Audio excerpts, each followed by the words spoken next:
What's up, what's up? You are now listening to FY Fly the podcast, and I'm your host, Hassan Thomas, along with Remy, and we are here to share tools on how millennials can budget, save, invest, and understand student debt and credit to achieve financial freedom. If you're a high school student, college student, or someone who's interested in gaining more financial insight, this podcast is for you. I'm tryna give me a bag. I'm tryna give me a bag. I'm tryna give me a bag. I'm tryna give me a bag. I'm tryna give me a bag. I'm tryna give me a bag. What's up, my fly folks out there? How y'all doing? I hope y'all doing all right. My name is Hassan Thomas, aka CEO Sonny, aka Sancho Saucy. Cause you know I'll be saucing when I slide through now. And I'm here with my co-host, who is the Class and American Marketing Association president, Mr. Make a Play himself, Remy G. What's up, bro? How you feeling, man? Boys getting close to graduation, huh? Man, less than 7 weeks away, my boy. Time flying, but not fast enough. Houston, me. Man, I already know. My man ready to be back in that H. I feel you. Well, here at FY Fly, we like to start off our show with a meaningful quote about money. And y'all know this is a show about financial literacy. And financial literacy at its simplest is understanding not only how to budget your money, but being able to save and grow your money effectively and efficiently. And today's quote is life insurance. It's better to be 5 years too early than 5 minutes too late. CEO Sonny. Nah, I'm just playing. I don't know who said that, but let's lock in. And today we'll be chopping it up about term life insurance, what that is, when and why you would need it, and some of the pros and cons of term life insurance. Hey, CEO. Speaking of pros, who we got as our special guest today? Man, we have former NFL and CFL cornerback Mr. Tyron Brackenridge, who is going to lace us up on how he managed his money while playing in the league, term life insurance, and much more. So y'all in for a good one today. So let's get active. I'm really excited for this episode, bro, because later on in the season, we will be speaking with another former athlete who will be touching on whole life insurance. So y'all really be able to compare the two and see which one works best for your personal situation. But today we're focusing on term life. So term life insurance is a type of policy that provides coverage over a set period of time. It could be for 10 years, 15 years, 20 years. Y'all get the point. So with term life insurance, it only covers you for a specific set period of time. So if you die in between the set years, your death benefit from your insurance will be paid to your beneficiaries, which will most likely be your kids or any loved ones you want to make sure it's straight when you're gone. I was thinking though, son, what happens if you die outside of your declared terms? Shoot, if you ain't renew your policy with that insurance company and you die, you and your family out of luck, my boy. Some insurance providers have renewable terms that allow you to renew your term for a certain amount of time after your original policy expires. And some companies have convertible terms where you can convert your insurance into a whole different plan. But bro, the thing about that is your monthly payments or premiums, as they call them, are based on your health. So if you're young, healthy, and fit, the insurance companies will look at you as less of a risk. Now, if you're the opposite of those things I said, the insurance companies will look at you as high risk because they're more likely to have to pay out that death benefit. So let me see if I'm picking up what you're putting down, bro. So for example, I'm 22 right now, and let's say I get a term policy for 20 years. How much would you say the average cost is for someone around our age? For term life, since it's significantly cheaper than whole life insurance, probably anywhere from $10 to $30 a month. Okay, so boom. I'm paying that monthly until I'm 42, and I didn't die now. My term is over. So when I go get another policy, since the premiums or monthly payments are based on health and life expectancy, that means I'm going to be paying a higher premium than before, huh? Yes, sir. That's the thing with term life. You better die in between them terms or you're going to get taxed on the next term when you try to renew. Hey, chill out, bro. Nah, I'm just playing, but I'm low-key serious. That's how it works, though. If you would have died in between those years, then your death benefit would have been paid out and your people would have been straight. But let's talk about a term I heard Brack say in our interview. He said, buy the term and invest the difference. So buy the term and invest the difference basically is saying, buy the term life insurance because it's much cheaper than whole life, and then invest the difference of what you would have spent on whole life insurance. I like the sound of that, bro. But if you're going to go with that method, you actually got to lock in with it. You can't be out here buying the term and spending the difference. That ain't it, Chief. Nah, for real, bro. But you see a lot of these factors in financial literacy play and stack on each other. Like financial literacy is not just a word people throw out. I was going to say it's not just a word that teachers just throw out and you'll never use again like the mitochondria. Hey, ain't that the powerhouse cell, huh? Chill out, bro. See, you remember that, but you don't remember how to file your taxes, how to use credit responsibly, or invest money for your retirement so you won't be living on Social Security that we probably won't even have as we get older. But that's because none of that was ever taught to us in school, bro. Exactly, bro. Now let's talk about when the right time for life insurance is. From what we talked about earlier, it seemed like the younger, the better. But since we're talking about term life, which doesn't have a cash value saving account, the best time for term life is when you have children or people dependent on your income. It's beneficial because you'll be paying much less than you would be for permanent life insurance, and your family's completely protected. I feel like life insurance is necessary to build generational wealth for your loved ones after you pass. Imagine being able to guarantee your loved one $1 million when you pass. Yeah, that's huge, bro. But that really plays back into financial literacy, bro. That $1 million will turn into $1 million nothings if you have no idea how to manage that money and find ways to have that money working for you without you actually having to work for that money. So what would you say are some of the pros of term life, bro? Well, the first pro of term life insurance would definitely be the difference in monthly premium payments. On average, you pay $10 to $30 more a month for term life, compared to $250 to $500 a month with whole life insurance. Another positive about term life is that it's simple to understand. You're covered for 10, 20, 30 years. And after those years, you'll need to renew. And if you don't, and you die, then you'll have no death benefit. If you die in between those years, then you'll be covered. Simple as that. Want to lace them up on some of the cons, CEO? Yes, sir. Yes, sir. So some of the cons of term life insurance are the fact that after your term expires, you will need to renew your term, but it will be at a higher price. So you're basically betting you'll die in between those terms. And if you don't, you'll get taxed for it for the next go round. Another con would be the lack of a cash value account like whole life insurance has.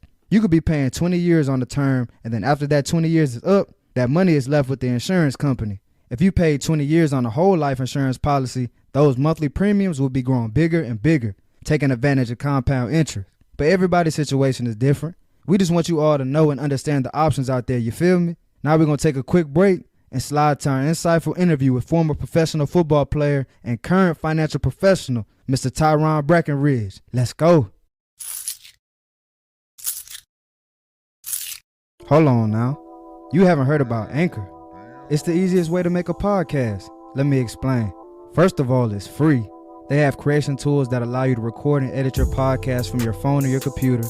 Anchor will also distribute your podcast so it can be heard on Spotify, Apple Podcasts, and many more. You can also make money from your podcast, whether you have 200 listeners or 2,000. It's everything you need to make a podcast in one place. So download the free Anchor app or go to anchor.fm to get started. Let's go. What's up, my fly folks out there? How y'all doing? I hope y'all doing all right. And today we're speaking with former NFL and CFL cornerback, the financial professional, and the CEO of Boss Empires, Mr. Tyron Brackenridge. How you doing, boss man? Doing well. Yes, sir. So, man, tell us more about you, your background, and how you got started in the financial industry. Grew up from Pasadena, California. Grew up playing football and graduated from Washington State. From there, started my professional football career. And what really led me into this, at first I wanted to be a sports agent. Then I realized all the stuff that my agent actually had to go through just even dealing with me. You know what I'm saying? So I was just like, man, I don't think I really want to do that when I'm done playing. Then I was also thinking about being an athletic director. And I was like, that seemed pretty cool. But yeah, it's just, I don't know. Something I really didn't want to do. And then I wanted to be a financial advisor. And the reason why I wanted to be a financial advisor, because you hear about a lot of athletes and just people in general. I wanted to be able to educate, but a lot of athletes who miss out on a lot of money. And what I mean by missing out, not that they received it or didn't get it. They didn't not fully educated on how their money could work for them. There's a lot of guys that are like that. And there are some guys who have financial advisors where those advisors actually took advantage of their money. Yeah, I heard those stories. And they had no knowledge of what was going on in a financial game. And it's no different than being any athlete that you are. If you don't know the rules of the game, it's going to be very hard for you to succeed in that sport, right? But as an athlete, we work so hard for our money, and at any moment in time, it can be taken away from you. And it's like, if I can educate somebody how to allow their money to work just as hard for them as they work hard for their money, man, I feel like that I've accomplished something remarkable. Teaching them the importance of finances, right? Teaching them how to become financially independent. Building your credit, keeping great credit scores. And then also, just growing up in this industry and then being in a position to create opportunities for those who are transitioning in life and just giving them that platform to become a business owner. And so by me, the older I've gotten, that led me down to this road to want to be able to properly protect educate, and just lead families to financial freedom. Most def.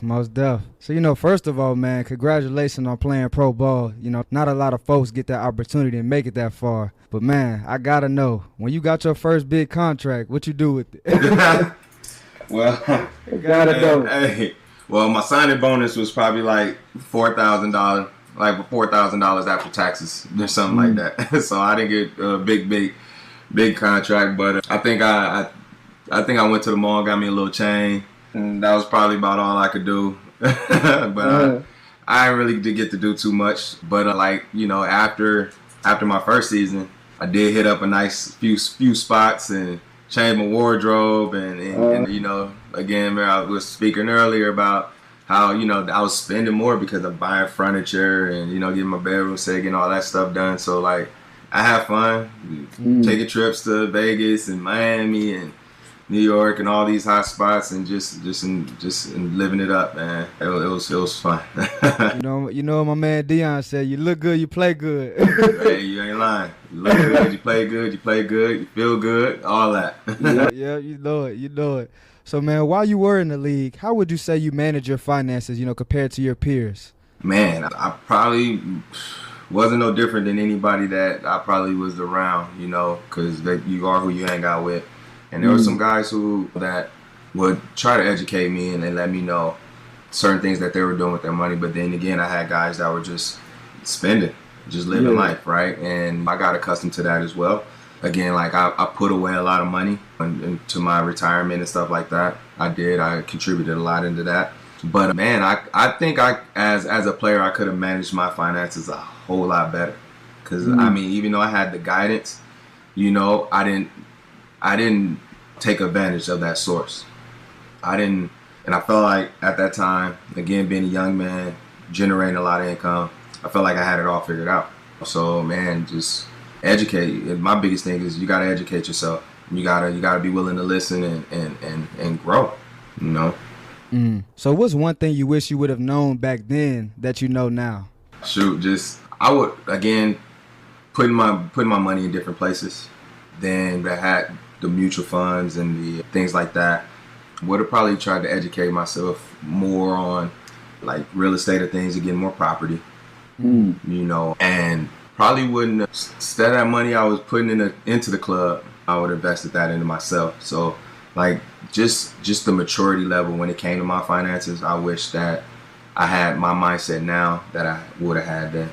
So how would you say to balance that, that fun, let's go out and turn up, to compare it to, okay, let me put this aside, let me save this. How would you say now would be a good way to balance that for the younger folks listening? I would say right now, especially in your early 20s, man, and like I was sharing with you, that $50 you spending every weekend going to the club, we was talking about that's about what, $200 a month.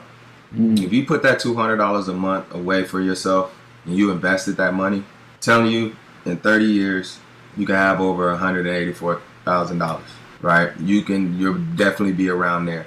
That money you putting away and investing for yourself, you can be putting that in towards a business, right?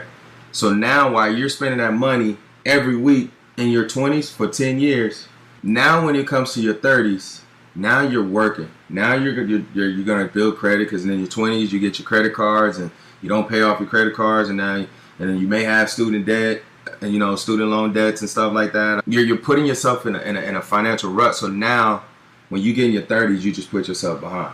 When you get to your 30s, you want to be ahead. So now you could take trips, vacation trips. I got cash I can pay for it instead of having to put it on a credit card, right? And you wanna set yourself up in the financial game.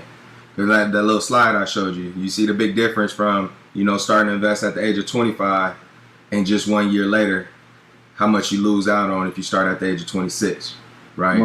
And that's huge. So I would say for all you young guys out there, young ladies, especially in your 20s, start learning how to pay yourself first. Learn how to pay yourself first, and that's the most important. So, man, when you were playing for, the Chiefs, did that big money atmosphere, did that change the dynamic of the locker room, compared to college and high school when folks weren't playing for those big dollars? It's crazy because it depends on the individual. Yeah, I'm sure it changed some guys. But that locker room atmosphere is it's like college, man. Everybody in there still kids, man. It's like you enjoying it. You have certain people, some people were to themselves. I'm sure that was like that in college, right? Yeah. So it's really no different. They changing. Your maturity levels is very different because now some guys is married, kids, and things like that. But again, it's like that locker room environment, that camaraderie in the locker room is the same, and it's just all based on how close you guys are as a team as well, right? So. Yeah, that's lit. That's lit. So would you say there's a sense of keeping up with the Joneses in professional sports and anyhow, or what do you think? Absolutely, man. Absolutely. Like, you got to understand, like, there's guys, they literally will compete on who got the best car, who got the nicest jewelry, and there's some guys who, you have free agent rookies who will try to keep up with dudes that was first round draft picks. Because they see them having that, and they like, you know what, I can go do that too. But your leash is a lot shorter than theirs. So, there's people who try to, keep up. But then they putting themselves in a financial situation, right? So, yes, there's people that's keeping up with the Joneses and in professional sports. So for the folks that may not know what keeping up with the Joneses is, could you explain that, and why is it something that we all need to avoid doing? Well, keeping up with the Joneses, so say, for example, I see Odell Beckham. Right, he has a nice crib, nice cars, like multiple cars, multiple nice cars, and he's in a higher financial, bracket than I am. But because I see him doing it and having all these finer things, and I may have good income, but I'm trying to keep up with the nice things that he has. I'm trying to keep up with the cars and the house. So now I'm putting myself in a financial rut to where now I'm barely being able to pay this off, and all my means is going to these material things when he has that's nothing to him. His cushion, his account is a lot heavier than mine, but I want to do those things that he's doing because I see that he's doing it, right? And so that's just trying to keep up with Jonas, just trying to you see somebody with the finer things and you're trying to keep up with it, but your financial status doesn't quite match that. Gotcha. So what would you say was your biggest turning point where you knew it was really time to begin saving and investing? My biggest turning point was, I would say, when I went up to Canada.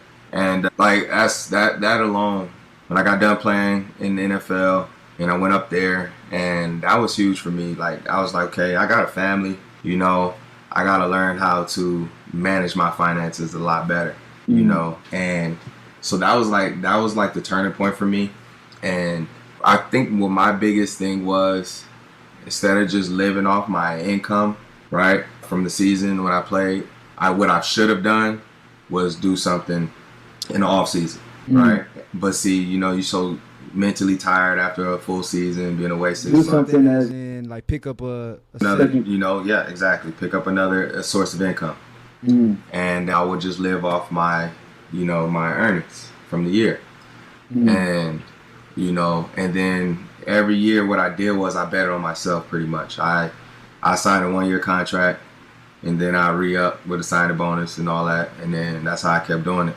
And I would just live off that, which I shouldn't have. And, I could have, invested that and then still generated income in that aspect. So, like, that's something I feel like I would have done differently, but that's when my mindset had clicked when I got done playing, and then I got into the financial industry. So that's 2016 when I first started, before I went to coach. Gotcha. So what motivates you every day to wake up and go get it, man? My baby girl. Okay. I mean, that's as simple as that, man. I have a wonderful daughter, man. She's about to be 10 years old.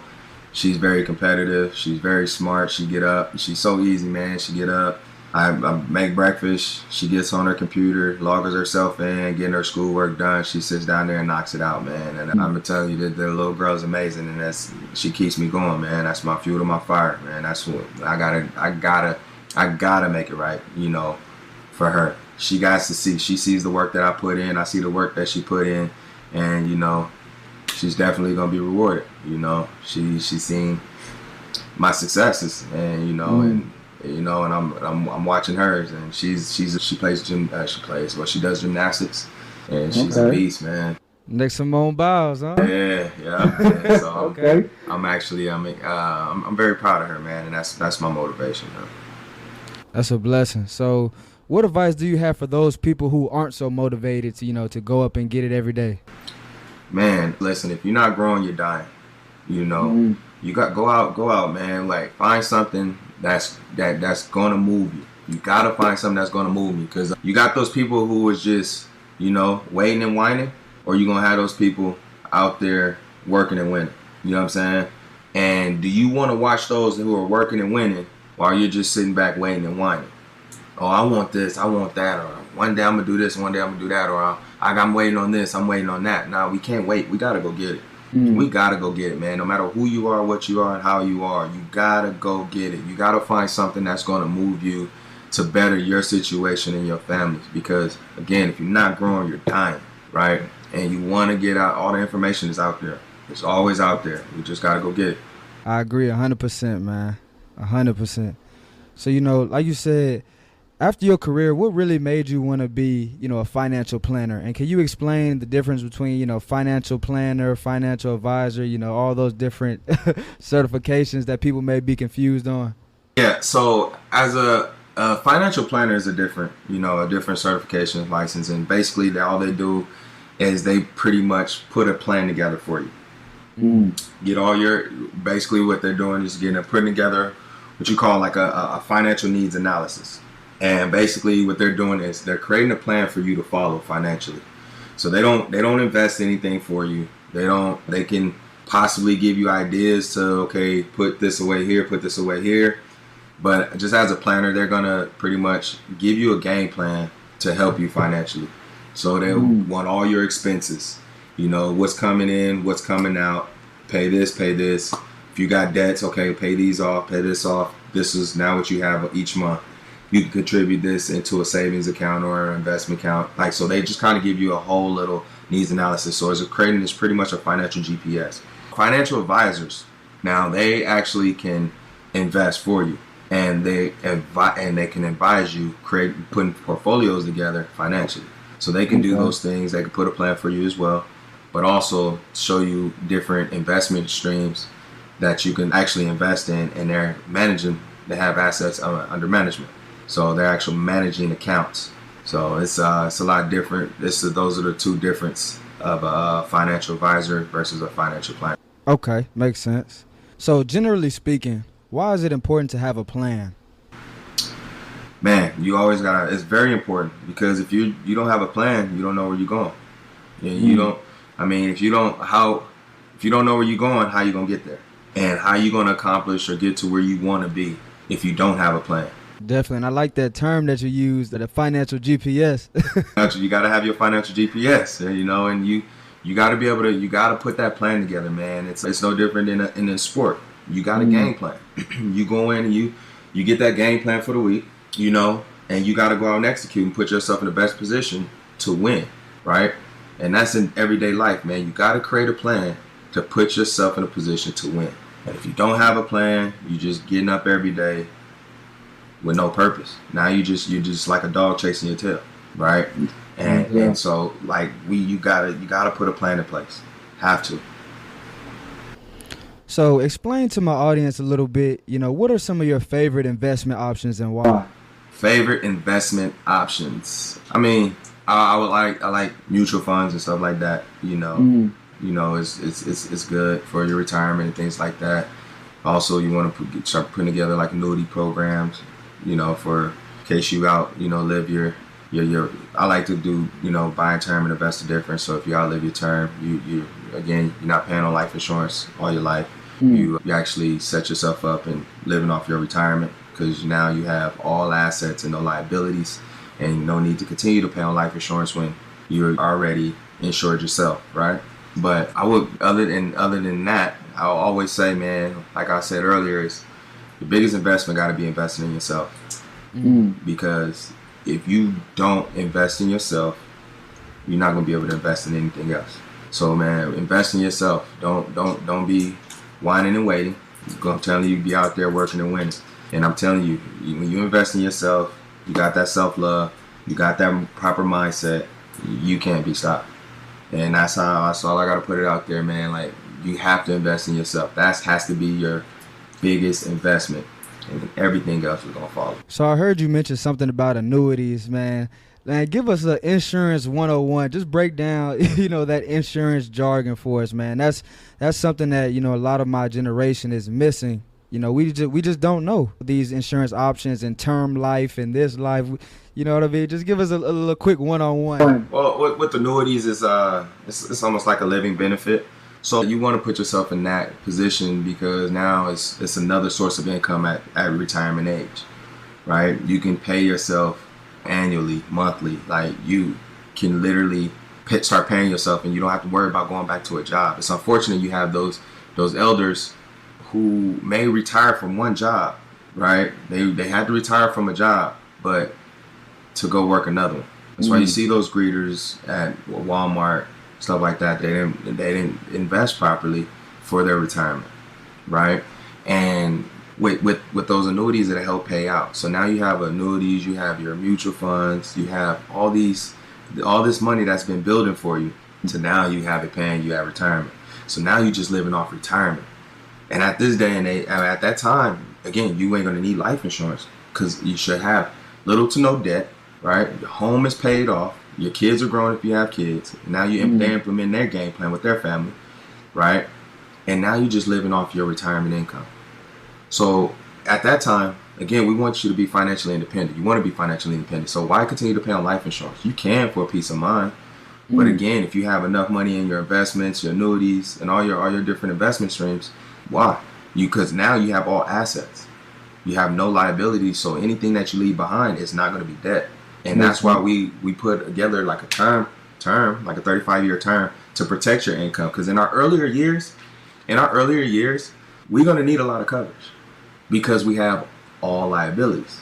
You got a home mortgage that you got to pay for, car payment, credit card debts, student loans, whatever the case may be, especially if you have a family. You want that income protection. That's what this term policy is, income protection, right? And in our early years, we're not going to have very much money because we're paying off these liabilities, right? So you want more coverage at a younger age. So now, say you got this policy, 35-year term policy on you, right? And now you go into your later years. Great, nothing happened to you. And they're like, oh, so in 35 years, I got no more insurance? No. They're like, why? Like, why? Like, I don't want that. Well, reason why we do buy term and invest are different. So now that you're buying your term and now you're investing as well. So through your time that you have this coverage, you're also investing. So now at the end of that 35-year term that you've been investing for those 35 years, you accumulated a lot of money in your retirement. You have no debts, right? So now, say for example, you got over $500,000 in your investments, right? And just one, just say in your mutual funds or in your IRA, Roth IRA, and just say you got over $500,000 in that. You have no debts. Do you feel that you need to continue to pay on life insurance? Because now you insured yourself. You have no debt. So anything that, God forbid, anything would happen to you, you're leaving back all assets. You can leave back whatever in your retirement, right, to your beneficiary. So, and that's the thing. And God forbid it was something that happened to you during your working years, they collect the death benefit and what's in your retirement, right? So it's very important to understand annuity programs, when to start paying into those, accumulating on that, retirement. Because again, that's paying yourself first. Pay yourself and properly protect yourself. Okay, so a lot of my college students, high school students, we're still on our parents' insurance. So what age should we be getting off their insurance and really tapping in to our own insurance? And what exact insurance would you say we need? So that term insurance? I'm big on term. Yes, definitely. Well, usually around the age of 25, most people start to get their own insurance. I know with our company, once you become 25, you drop off your parents' policy when you're eligible to own your own. But honestly, it's always good to have something. But usually, man, when you married and having kids, that's when you really need to, put that protection on you and your family. So usually most single people, they feel like, what do I need life insurance for? Or they just have it just so, okay, I put it together. I just want to have a proper burial for myself. I don't need much, I don't have a family, anybody to leave back anything to. So our target market is, couples with kids and purchasing a home. Say, for example, you bought a home and you're like, you know what, I want coverage. You may be single, but I have a home that I'm paying on. God forbid anything was to happen. I don't want this home to be, left to the state. I want this still to be in the family. So let me get life insurance to, God forbid something was to happen to me. This home is still paid for and it's still within my family, right? So, man, assets and liabilities. Tell us how important it is to seek out income-generating assets. Man, very important, man. Those are those valuables that you want to have. You want a home that's paid for. You want a car that's paid for. Other properties and things that pay for it, or those other properties paying for your property. So you want to have multiple. Those can be multiple income streams for you, right? We talk about like the real estate. Having a property. Those properties that you rent. Or just say you have another home, a rental property, and you renting that out, that can actually pay for the mortgage that you're living in, right? And those assets, and you want to have them because, again, so for example, we talk about a car. That's just complete liability right there. A car is complete liability. As soon as you drive it off the lot, it decreases. Boom, value right then and there, right? And it's like, okay, now I'm sitting here. That's a full-on liability. But when you pay that off, now you got constant maintenance on that still, right?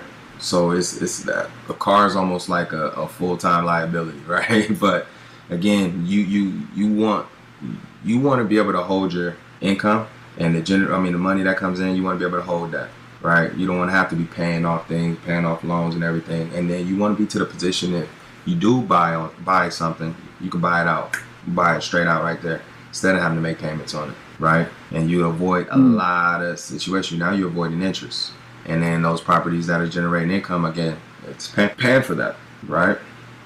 So again, like the biggest things on like having assets and generating that income, it's huge because again, you don't want them liabilities because those liabilities is constantly taken from you. So why do you feel like financial literacy is so critical for young folks out here? Because man, start young, man. Because young folks, you don't want to get on a boat too late. You want to start learning this now. You want to get ahead of the game. You got to stay ahead of the game because you don't want to start trying to figure it out later on in your years.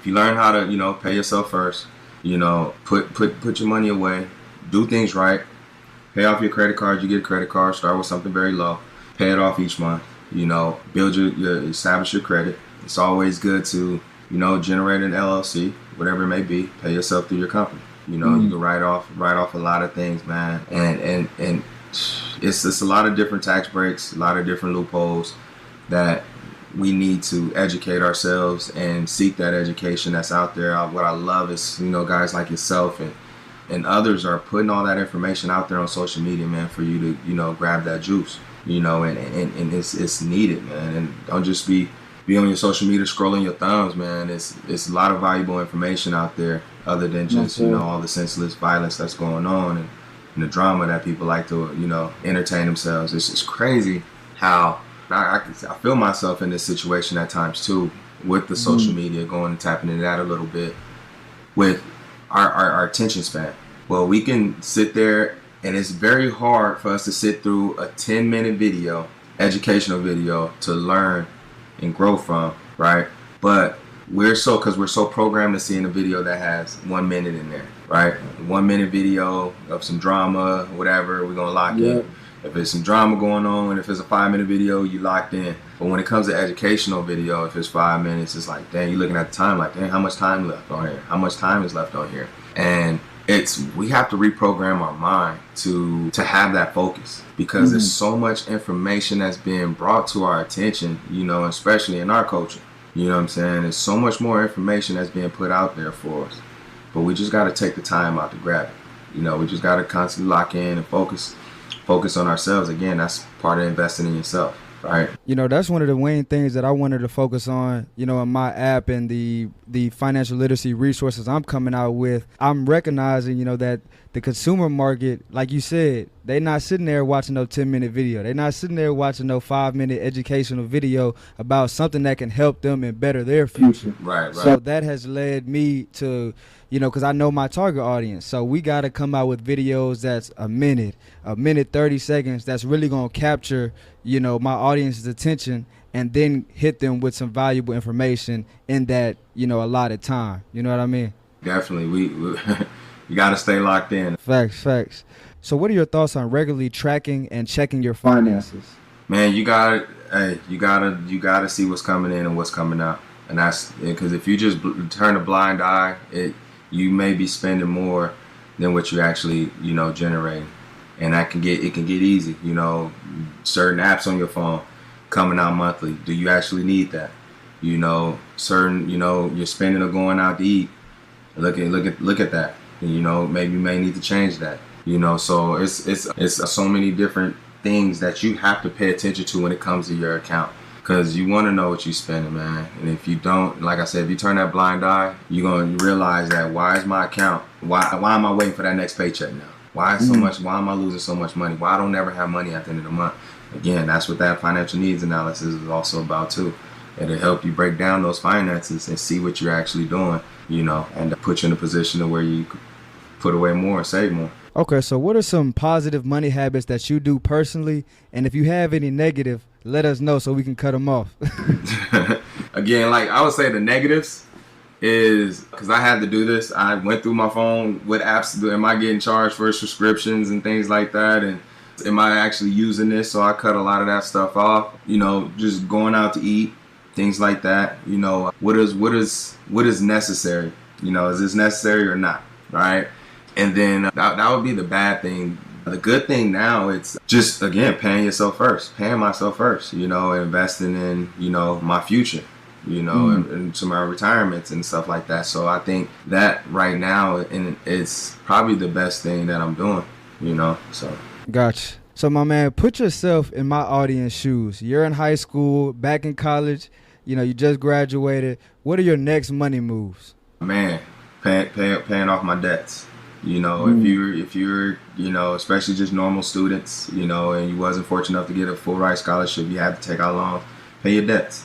I would say that first and foremost, and then save. Because now you're able to pay your debts, you build your credit, you save, you'll put yourself in a position to buy a home a lot sooner than anybody else would. So my man, I got one more question for you. I'm going to read you a quote, and you got to tell me which one is more accurate in your opinion. You ready? So my first quote is, more money, more problems. And my second quote is, money can't buy happiness. Which one is more accurate in your opinion? I would say money can't buy happiness. Okay, well done. Because, again, if you're just a miserable individual, no matter how much money you have, it's not going to help that situation. That comes with your mindset and, the support that you have around you. That money would never buy happiness. Yeah, you put yourself in a temporary situation and be happy by buying yourself these things, but that's temporary. If you're not in a great space in life or mentally within yourself, money is not going to change that. It's going to cover it up. But the deeper root of things, you're still going to be having those self issues. Definitely, and really money only multiplies who you really are. Yeah, exactly. So, and with the more money, more problems. I think just the more money you make is you creating problems for yourself, or you surrounding yourself by problems. I don't feel like more money, more problems. It's just all about who you surrounding yourself with and allow them to just leech off you. And whatever, but I'll say money can't buy happiness. Man, I appreciate your time, man. Thank you for joining us on FY Fly the podcast. Let the audience know where to reach you. If you got any final words, go ahead, boss, man. Man, first off, I just want to thank you for this opportunity, allowing me to be on here and chop it up with you and share a little bit of knowledge and put it out there for everybody, man. And, man, you can find me on Instagram at @tbrack. You can also find me on Twitter at @tbrack41. I'm on Facebook. I'm out here. If you guys got any questions, reach out to me. I would love to answer those questions for you guys. If any opportunities, anything, man, I'm here for you guys. Again, thank you for listening. For those who are out there listening, FYI Fly. Make sure y'all go get that app too. That's coming soon. I'm definitely gonna be on it. Gotta support, you know what I'm saying? All love, you know? Yes, sir, man. We really appreciate you. Now we're going to take it back to Remy G and me for one of our favorite segments called Did You Know? Let's go. Welcome back to FY Fly the podcast. And y'all know what time it is, or maybe y'all don't. But me and Mr. Make a Play finna let y'all know. Did you know? Only 2% of term life death benefits are paid out. Did you know female life insurance rates are about 15% cheaper than males? Did you know 80% of people over-exaggerate the cost of life insurance? Did you know 70% of Americans want life insurance that doesn't require a medical exam? Did you know 18% of people have term and whole life insurance? Did you know that September is Life Insurance Awareness Month? To wrap everything all up for my fly folks, term life insurance has its positives and its negatives. Those positives are the more affordable prices relative to whole life and the simplicity of the term policy, while the cons are the lack of a cash value account and the fact that after your policy expires, if you want to renew it, you'll pay a much higher price because of what life insurance based their premiums off of: your age, health, and life expectancy. Big facts, General. So for our actionable items, we need y'all, whatever age you are, go look at the pros and cons of term life insurance and determine if it works for you. And also tune into our future episode with Mr. Brandon Clark, who will be lacing us up on whole life insurance. After that, you'll really be able to make an educated decision on which life insurance is best for you. But one thing for sure, and two things for certain. If you ain't got life insurance and you die, your family gonna be hurting. No cap. And that's it from the FY Fly guys, man. We'll see y'all next week. Stay safe. Stay invested. And stay fly. Thank you all for listening to FY Fly the podcast, and we hope you enjoyed the show. Tune in next week for more financial literacy insights with our special guest. Please visit our website, social media platforms, and subscribe to our YouTube channel at FYI Fly Podcast. That's FYI FLI Podcast. See y'all next week and stay fly. But don't y'all go anywhere just yet. Stay tuned as each week here on FY Fly, we like to give an independent artist a place to shine and gain some exposure. This week we have Daylight by Blake Island. Let's go.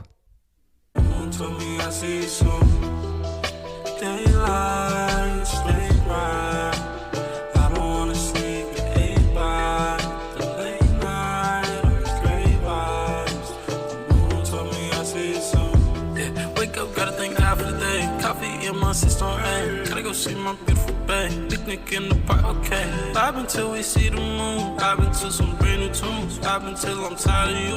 JK, I don't really feel that way. I just wanna see you smile. Just chill with me for a while. All the things that we could do. I'm myself when I'm with you. Wanna make you happy. Post me, tag me, at me. Call me like a taxi. You already know where I be. Yeah.